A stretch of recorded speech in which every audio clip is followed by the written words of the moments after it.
passe aussi par l'alimentation. Les chefs japonais veulent ainsi lancer des certificats de qualité pour les sushis pour que la dégustation de poissons crus ne tourne pas à l'intoxication, surtout lorsque ces rouleaux sont préparés par des cuisiniers étrangers.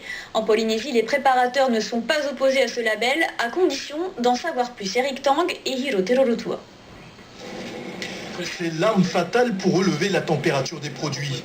Dans ce tout nouveau sushi bar de Papeete, l'inspecteur du service de l'hygiène a une obsession, contrôler la fraîcheur des aliments. Les températures du poisson qui est en cours de fabrication qui est à 4 degrés, c'est très bien. Depuis peu, le Japon, pays des sushis, voudrait imposer un label de qualité à tous les sushi bars de la planète. En clair, ils doivent suivre les modes de préparation traditionnels japonais qui privilégient l'hygiène et la sécurité. Le but étant d'éviter d'associer intoxication alimentaire avec sushi.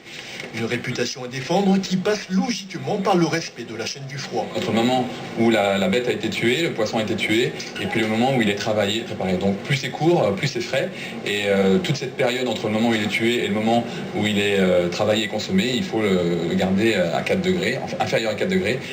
Ici, le sushiman, qui est une femme, s'est formée pendant 2 ans avec des Japonais. Elle travaille en toute transparence avec des produits frais et surtout à la commande.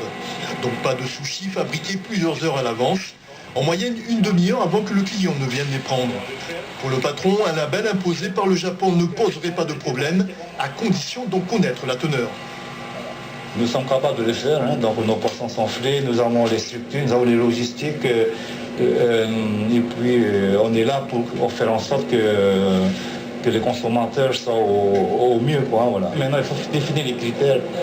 Au Japon et ici, il y en a quand même une petite différence. Ces critères seront définis l'an prochain lors de séminaires entre Singapour, Londres, Los Angeles et San Francisco.